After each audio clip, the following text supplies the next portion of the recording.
नमस्ते दोस्तों, मेरा नाम है राज और आप देख रहे हैं मेरा यूट्यूब चैनल स्लो लर्नर। आज का वीडियो दो कंपनी का एनालिसिस है जिसका हम कंपेयर करेंगे और दोनों कंपनी बहुत अच्छा काम कर रही हैं। पहली कंपनी है इंडो फार्म इक्विपमेंट लिमिटेड और दूसरी कंपनी है एक्शन कंस्ट्रक्शन इक्विपमेंट। दोनों कंपनी का जो बिजनेस है काफ़ी मिलता जुलता है। दोनों कंपनी क्रेन बनाती हैं, ट्रैक्टर बनाती हैं, टावर क्रेन, फोक लिफ्टर तो कहना थोड़ा गलत होगा, हाइड्रा जिसको बोलते हैं। जैसा कि आप स्क्रीन पे देख पा रहे हैं, ये सारी ये मशीनरी प्रोड्यूस करते हैं और अपने ये जो अपने कस्टमर है उनको बेचते हैं। अब मज़ेदार बात क्या है कि दोनों कंपनी का जो बिजनेस है काफ़ी मिलता जुलता है। दोनों जो ये कंस्ट्रक्शन का जो काम होता है उसका प्रॉक्सी है और प्लस जो फार्मिंग का इक्विपमेंट है जैसे कि ट्रैक्टर वहाँ पे इस्तेमाल होता है, ये ऐसे वाली मशीन से बनाते हैं। अगर एक्शन कंस्ट्रक्शन इक्विपमेंट की अगर बात कर ली जाए तो ये ज़्यादा बड़ी कंपनी है इसके कंपैरिजन में। इंडो पाक फार्म में इंडो पाक इंडो फार्म इक्विपमेंट, ये कंपनी 1100 करोड़ के मार्केट कैप पे है और आज की डेट में एक्शन कंस्ट्रक्शन 12,000 करोड़, इससे लगभग 10 से 12 गुना बड़ी कंपनी है। काफ़ी वेल एस्टैब्लिश कंपनी है। अगर दोनों कंपनी के बारे में बात कर लिया, दोनों ज़बरदस्त हैं। कॉनकॉल मैंने पढ़ा, जो इंडो फार्म इक्विपमेंट कंपनी है, ये कंपनी जो सेल्स ग्रोथ का नंबर बताया उन्होंने, गाइडेंस करी है 30 से 40%। पहले कंपनी ने बोला कि 30% हम करेंगे डेफिनेटली, फिर उन्होंने बताया कि टेंटिवली हम 30 से 40% के बीच में ग्रोथ करेंगे। अब ये ग्रोथ कहाँ से उनको मिलेगी?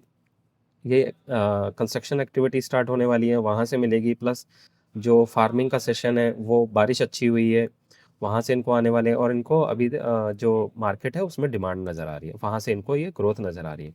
एक्शन कंस्ट्रक्शन इक्विपमेंट की अगर बारे में बात कर ली जाए तो ये कंपनी पहले 30 से 40% लगातार ग्रोथ करा करती थी। 2000 शायद, अगर मुझे अच्छे से याद है तो 2000, ये बात है 22 और 23 की।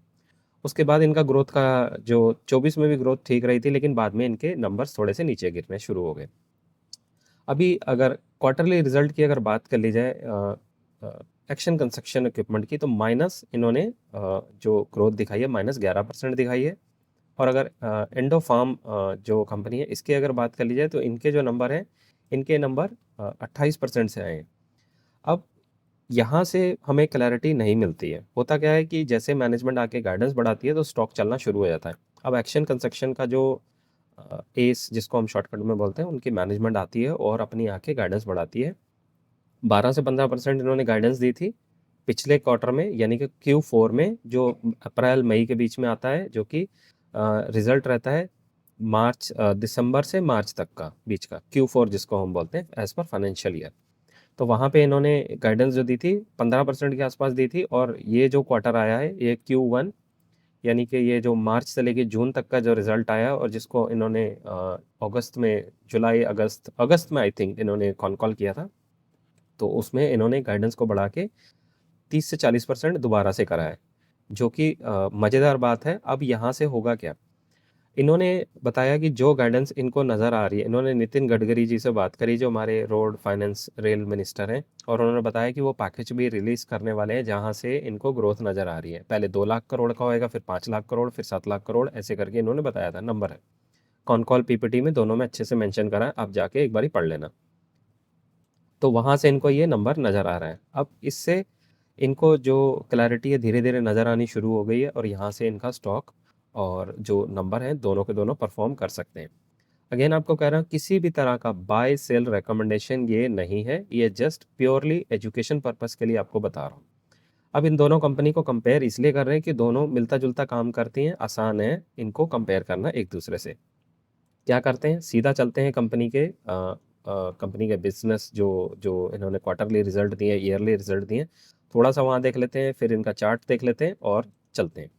एक बारी वहाँ पे जाने से पहले इनके दोनों के जो कॉन कॉल हैं, पहले मैं आपको वो खोल के दिखा देता हूँ। सबसे पहले कॉन कॉल आपको खोल के दिखाता हूँ। ये एक्शन कंस्ट्रक्शन इक्विपमेंट का पिछला कॉन कॉल है Q4 का, जहाँ पे इन्होंने यहाँ गाइडेंस मेंशन करी थी अप्रॉक्सीमेट 14 से 15%, जो कि मार्जिन को बचाते हुए ये कर लेंगे। तो ये था इनका पिछला कॉन कॉल। अब अगर जो लेटेस्ट इनका कॉन कॉल आया उसकी अगर बात कर ली जाए, तो पहले वो आपको दिखा देता हूँ। यहाँ पे इन्होंने गाइडेंस को बढ़ा के 30 से 40% बढ़ा के नंबर बताया, और जो नितिन गडकरी वाला जो बताया था कि मिले 2 लाख करोड़ पहले रिलीज करेंगे, फिर 7 लाख करोड़, और फिर उसके बाद एक बड़ा बजट आएगा 10 लाख करोड़ का जो रिलीज़ करेंगे, जहाँ से इनको ये काफ़ी अच्छी डिमांड दिख रही है कंस्ट्रक्शन सेक्टर में और फार्मिंग में, जहाँ से इनको काफ़ी अच्छे नंबर आने की उम्मीद मिल रही है। फिर उन्होंने बताया कि BS4 BS6 आपको पता होगा कि ये कंपनी का जो जो इंजन्स हैं उसको अपग्रेड करना है एज़ पर गवर्नमेंट नॉर्म्स। तो वहाँ से भी ये प्राइस हाइक करने जा रहे हैं, 6 से 12% लगभग लगभग प्राइस हाइक हो सकता है, जिसकी वजह से इनको वैल्यू ग्रोथ भी मिलेगी साथ में। हालांकि थोड़ी सी दिक्कत है, लोग नहीं खरीदेंगे, लेकिन फिर भी और कोई ऑप्शन नहीं है इनके पास।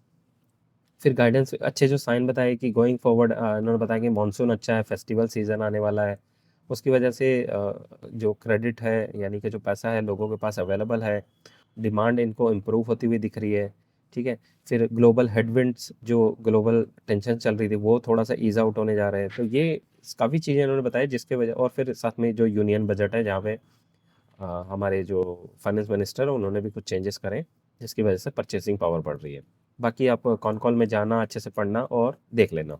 ये हो गया एक्शन कंस्ट्रक्शन इक्विपमेंट का। दूसरी कंपनी है जो इंडो फार्म। इसका मैं सीधा आपको पहले दिखाता हूँ, गाइडेंस का सीधा लेके चलता हूँ और थोड़ा सा आपको दिखाने की कोशिश करता हूँ। यहाँ पे इन्होंने मेंशन करा है कि 30% के आसपास ग्रोथ करेंगे। इसी गाइडेंस को इन्होंने बाद में दोबारा से बोला कि नहीं, हम 30 से 40 के बीच में ग्रोथ करेंगे। 30% तो कॉन्फिडेंटली है, लेकिन टेंटेटिवली 30 से 40 के बीच में हम ग्रोथ करेंगे। तो ये इनकी कॉन कॉल का जो जूस था, जो भी इंफॉर्मेशन थी मैं निकाल पाया, वो आपके सामने मैंने शेयर कर दी। अब चलते हैं सीधा इनके नंबर्स देख लेते हैं और नंबर देख के देखने की कोशिश करते हैं कि क्या हो रहा है। उसमें हम इसके स्टॉक को देख लेंगे, थोड़ा सा साथ में चार्ट देख लेंगे, और कोशिश क्या करनी है, एज़ यूजुअल हम ढूंढने की कोशिश कर रहे हैं एक ऐसी कंपनी जो आने वाले टाइम में हमारे लिए पैसा बना के दे सके, और इसको किस कॉस्ट पे मिलेगी वो हमें वैल्यूएशन से पता लग जाएगा। तो अभी क्लियर हो जाएगी पिक्चर। एक्शन कंस्ट्रक्शन इक्विपमेंट की अगर बात करी जाए तो -11% इन्होंने क्वार्टरली रिजल्ट परफॉर्म करा है और नेट प्रॉफिट 98 हुआ है। उसकी वजह से इनका जो ईपीएस है वहाँ पे भी ग्रोथ नहीं आ रही है। चार्ट इनका डाउन ट्रेंड में है और काफ़ी वीक दिख रहा है।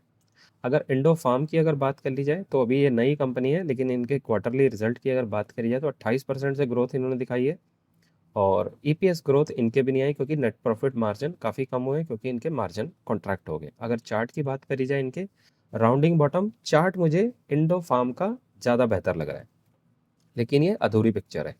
अब सीधा चलते हैं वैल्यूएशन पे। ठीक है जी। इंडो फार्म जो इक्विपमेंट कंपनी है वो 42 के पी पे आज की डेट में अवेलेबल है, और सेल्स ग्रोथ 30% है, और पैट के मार्जिन लगभग 4 से 6 के बीच में, जो मैंने एक एस्टिमेट गेस करा है और जो एज पर कॉन कॉल की कमेंट्री मुझे लग रहा है, उसके अकॉर्डिंग मुझे ये स्टॉक आज की डेट में 35 से 40 के 1 ईयर फॉरवर्ड पी पे कंपनी मिल रही है। वहीं अगर एक्शन कंस्ट्रक्शन इक्विपमेंट की अगर बात कर ली जाए तो उनका जो करंट पी है वो 29 का है। सेल्स ग्रोथ उनका भी 30 से 40% के बीच में ही है, लेकिन उनके मार्जिन बहुत बढ़िया है क्योंकि वो कंपनी ऑलरेडी इससे 10 गुना ज़्यादा स्टैब्लिश बड़ी कंपनी है। मार्जिन उनके अप्रॉक्सीमेट 10 से 12 के बीच में अगर रहते हैं, जो कि मुझे लग रहा है, तो उनका 1 ईयर फॉरवर्ड पी 25 से 30 के बीच में निकल आ रहा है। तो सीधा सीधा 10% का फ़र्क आ रहा है। तो आप क्लियरली देख सकते हैं सेल्स ग्रोथ में दोनों कंपनी अच्छी हैं, इक्वली गाइडेंस दी है, लेकिन वैल्यूएशन के हिसाब से 1 ईयर फॉरवर्ड भी मुझे एक्शन कंस्ट्रक्शन इक्विपमेंट का कहीं ज़्यादा बेटर दिख रहा है। लेकिन इसमें एक चीज़ जो मुझे अच्छी नहीं लग रही है, चार्ट अभी कंसोलिडेशन में है और डाउन ट्रेंड में है और वीक दिख रहा है। ठीक है। तो मैंने अब अपनी सारी चीज़ें आपको निकाल के दिखाती हैं। मेरा क्या तरीका है, हाईएस्ट सेल्स ग्रोथ वाली कंपनी हो, वैल्यूएशन थोड़े ठीक हो, और अगर चार्ट भी साथ में अच्छा मिले तो ज़्यादा बेटर है। लेकिन अगर ऑन द बेसिस ऑफ, सिर्फ अगर चार्ट को हटा दिया जाए तो on the basis of sales growth, on the basis of valuation अगर देखा जाए तो एक्शन कंस्ट्रक्शन इक्विपमेंट कहीं बेहतर दिख रहा है। अगर सिर्फ उसमें चार्ट को ऐड कर दिया जाए, यानी कि सेल्स ग्रोथ, वैल्यूएशन और जो चार्ट अगर साथ में जोड़ दिया जाए, तो मुझे इंडो फार्म एक्शन कंस्ट्रक्शन इक्विपमेंट से कहीं बेहतर दिख रहा है on the basis of chart. On the basis of valuation Action Construction Equipment clearly winner दिख रहा है मुझे यहाँ पे। अब प्लीज़ आप ऐसा कोई भी उल्टा पुल्टा काम मना करें, ये वीडियो देख के, जस्ट ये एक एजुकेशन पर्पस के लिए आपके साथ शेयर कर रहा हूँ। आपने कोई भी ऐसा काम नहीं करना है, फिर भी करना है अपने फाइनेंशियल एडवाइजर से पूछ के करना, क्योंकि यहाँ पे नुकसान बहुत जल्दी हो जाता है। ठीक है। तो ये था सारा इन्फॉर्मेशन एक्शन कंस्ट्रक्शन इक्विपमेंट एंड इंडो फार्म के बारे में। मुझे लगा कि ये इन्फॉर्मेशन काफ़ी यूज़फुल हो सकती है आपके लिए, आपका टाइम बचा सकती है। और पिछले कुछ टाइम से मेरा मन नहीं कर रहा था कोई भी वीडियो बनाने का, तो मुझे ये इन्फॉर्मेशन अच्छी लगी क्योंकि ऐसा कोई इन्फॉर्मेशन था नहीं एक्चुअली मेरे पास, मिल नहीं रहा था ढंग का। तो मुझे लगा कि यहाँ से शुरुआत करनी चाहिए। और आई होप इस वीडियो ने आपके लिए कुछ वैल्यू ऐड करा होगा और आपको इससे हेल्प मिलेगी। अगर आपको ये मेरा वीडियो अच्छा लगा तो प्लीज़ आप इस वीडियो को लाइक, शेयर, सब्सक्राइब कर दीजिए।